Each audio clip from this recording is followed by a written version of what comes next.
cabang ranting kita rawat jamaah, makmurkan masjid, suburkan pengajian, cerahkan umat, berdayakan masyarakat, jadikan NKRI negeri yang diberkahi. Assalamualaikum warahmatullahi wabarakatuh. Alhamdulillahirabbil alamin. Assalatu wassalamu ala asrofil mursalin Muhammadin wa ala alihi wa ashabihi ajmain. Pemirsa Mimbar Unima yang berbahagia, di bulan Syawal ini ada pengalaman yang menarik. Anak-anak muda itu kelihatan semakin kreatif. Ketika beberapa anak muda silaturahim ke rumah, saya tanya, mau minum teh manis atau teh tawar? Anak-anak kita itu mengatakan THR saja, Pak. Gitu. Ini kan anak-anak yang kreatif ya. Maka kepada anak-anak kita itu betul-betul saya kasih THR. THR itu takwa harus dirawat. Nah, untuk merawat takwa itu sekurang-kurangnya atau diantaranya kita berpedoman kepada 3 ayat pertama surat Al-Baqarah yang saya yakin sebagian besar orang Islam itu hafal, setidaknya pernah membaca. A'udzubillahi minasyaitonirrajim. Alif lam mim. Dzalikal kitabu la raiba fihi hudal lil muttaqin. Alladzina yu'minuna bil ghaibi wa yuqimunas sholata wa mimma razaqnahum yunfikun. Kitab itu menggunakan isim isyarah itu, dzalika, itu menunjukkan keagungan dari kitab suci Al-Quran itu. Tidak ada keraguan sedikit pun di dalamnya, sebagai petunjuk bagi orang-orang yang bertakwa. Yang pertama perlu kita berikan perhatian serius adalah tentang firman Allah yang menunjukkan bahwa tidak ada satupun yang diragukan dari isi Al-Quran itu. Tentang apa? Tentang kebenarannya, tentang kebaikannya, tentang kesuciannya, dan seluruh keunggulan-keunggulannya. Bahkan sampai di dalam ayat yang lain, Allah menantang bagi siapapun yang meragukan kebenaran Al-Quran atau kebagusan Al-Quran untuk membuat yang semacamnya. Kalau bisa membuat sama, kalau nggak bisa 1 surat saja. Kalau 1 surat pun tidak bisa, 1 ayat. Tetapi tentu tidak ada yang sanggup untuk menandinginya. Nah, kemudian dalam konteks kita, apa yang perlu kita lakukan terhadap tidak ada keraguan sedikit pun tentang kebenaran Al-Quran itu? Yang kita lakukan adalah kita begitu membaca, mendengar isi Al-Quran, kalau itu perintah, kita segera mengamalkan. Kalau itu larangan, kita segera menjauhi. Kalau itu petunjuk, kita segera mengikuti. Itu bukti bahwa kita tidak meragukan isi Al-Quran itu. Kalau kita masih mikir-mikir, masih jelimet di dalam ngerembuk gitu, nah berarti kepercayaan kita kepada Al-Quran itu belum sempurna. Nah, oleh karena itu yang pertama kita lakukan sebagai wujud dari memelihara ketakwaan adalah kita mempelajari, kemudian mengetahui isinya dari kitab suci Al-Quran itu, kemudian mengamalkan tanpa keraguan sesuai dengan kemampuan kita masing-masing. Dan ingat di situ, Al-Quran itu sebagai hudal lil muttaqin, sebagai petunjuk bagi orang-orang yang bertakwa. Ini sesuai dengan inspirasi yang bisa kita tangkap dari ayat lain. La yamussuhu illal mutahharun. Tidak tersentuh oleh Al-Quran itu kecuali orang-orang yang suci. Nah, maka supaya kita bisa menerima Al-Quran itu, yang kita usahakan kedua adalah mensucikan hati kita. Sebab meskipun orang itu memahami kebaikan dan kebenaran Al-Quran menurut nalar, tetapi ketika hatinya ada kedengkian, dia tidak akan mendapatkan hidayah dari Al-Quran itu. Maka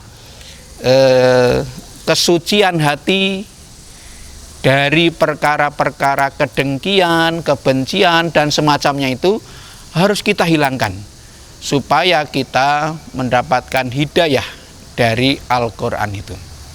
Nah, kemudian pada ayat yang ketiga surat Al-Baqarah ini, Allah menjelaskan siapa orang-orang yang bertakwa itu.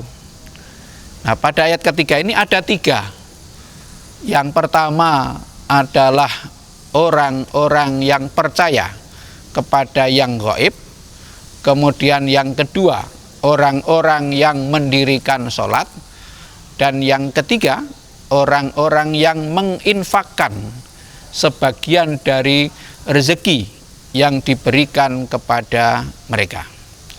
Nah, pada kesempatan ini saya akan mengupas bagian yang pertama, orang-orang yang percaya kepada yang gaib.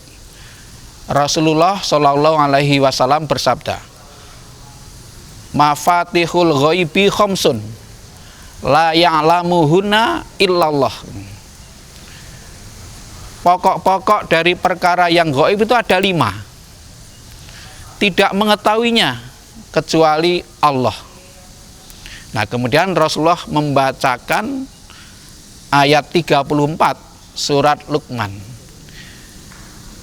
Innallaha indahu ilmus sa'ah wa yunazilul ghaith wa ya'lamu ma fil arham wa ma tadri nafsum bima taksibu ghadan wa ma tadri nafsum bi ayyi ardin tamut.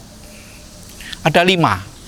Yang pertama, hanya Allah yang mengetahui kapan datangnya kiamat. Bahkan Rasulullah Shallallahu Alaihi Wasallam saja hanya diberitahu tentang tanda-tandanya. Maka kalau ada orang yang meramal tanggal kiamat, itu adalah sebuah keangkuhan. Karena tidak mungkin ada orang yang tahu.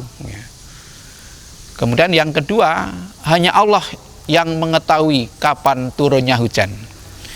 Kita sering mengalami kejadian mendung demikian tebal, tetapi hujan tidak terjadi. Sehingga sampai ada lagu mendung tak berarti hujan. Kemudian yang ketiga, hanya Allah yang mengetahui apa yang ada dalam kandungan seorang perempuan. Meskipun sekarang sudah ada teknologi USG 4 dimensi, tetap saja hanya Allah yang mengetahui secara keseluruhan kondisi yang ada di dalam kandungan seorang perempuan. Kemudian yang keempat, tidak seorang pun yang mengetahui apa yang akan diusahakannya besok gitu. Nah, bahkan kita juga sering mengalami sudah membuat rencana diri itu, ternyata tidak terlaksana juga. Nah, karena itu perkara yang gaib. Kemudian yang kelima, tidak seorang pun yang tahu di bumi mana dia akan meninggal dunia.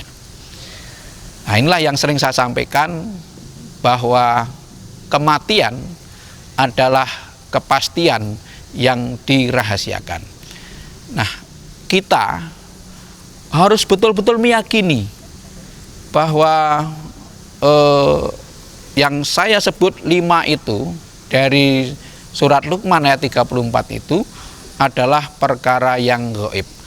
Perkara yang gaib itu adalah sesuatu yang benar adanya, tetapi tidak bisa diindra oleh manusia, atau di luar jangkauan ilmu dan penginderaan manusia. Nah, kemudian yang paling penting adalah kalau kita percaya kepada yang gaib itu, terus apa yang mesti kita lakukan? Atau kita wujudkan dalam bentuk apa? Yang pertama harus kita lakukan adalah kita tidak berhenti menuntut ilmu. Kita tidak berhenti meneliti. Karena di atas langit masih ada langit. Sehebat apapun kemampuan yang kita miliki, itu masih ada yang belum kita jangkau gitu. Maka keimanan kepada yang gaib itu memberi motivasi kepada kita untuk tidak berhenti berinovasi. Kemudian yang kedua, kita tidak boleh kemaki. Kemaki itu bahasa Indonesianya sombong, angkuh ya. Karena sesungguhnya kita itu di hadapan Allah Subhanahu wa taala masih serba terbatas ya. Masih serba terbatas. Masih banyak yang kita tidak ketahui. Maka jangan angkuh. Tidak boleh tinggi hati. Nah, kemudian yang ketiga, percaya kepada yang gaib itu diwujudkan dalam wujud kita harus senantiasa berkreasi. Kita harus senantiasa berprestasi gitu. Untuk setinggi mungkin potensi kita itu terbukti dalam kehidupan sehari-hari. Kemudian yang keempat, wujud dari orang yang percaya kepada yang gaib adalah rendah hati. Jadi jangan membanggakan diri. Nah, kalau membanggakan diri itu nanti akan membuat citra kita sebagai hamba Allah akan turun ke derajat yang serendah-rendahnya. Maka pada bagian ini merawat takwa adalah meneguhkan keyakinan akan adanya yang gaib yang diwujudkan dalam sekurang-kurangnya 4 hal. Yang pertama, kita tidak boleh berhenti berinovasi, terus mencari, terus menuntut ilmu, terus mengadakan penelitian, dan seterusnya. Kemudian yang kedua, diwujudkan dalam bentuk tidak boleh membanggakan diri, tidak boleh sombong. Kemudian yang ketiga, terus berprestasi. Dan yang keempat, rendah hati. Mudah-mudahan kita bisa mengikhtiarkannya dalam kehidupan sehari-hari dalam rangka merawat takwa kita. Billahi taufik wal hidayah, nasrun minallah wa fathun qarib. Assalamualaikum warahmatullahi wabarakatuh.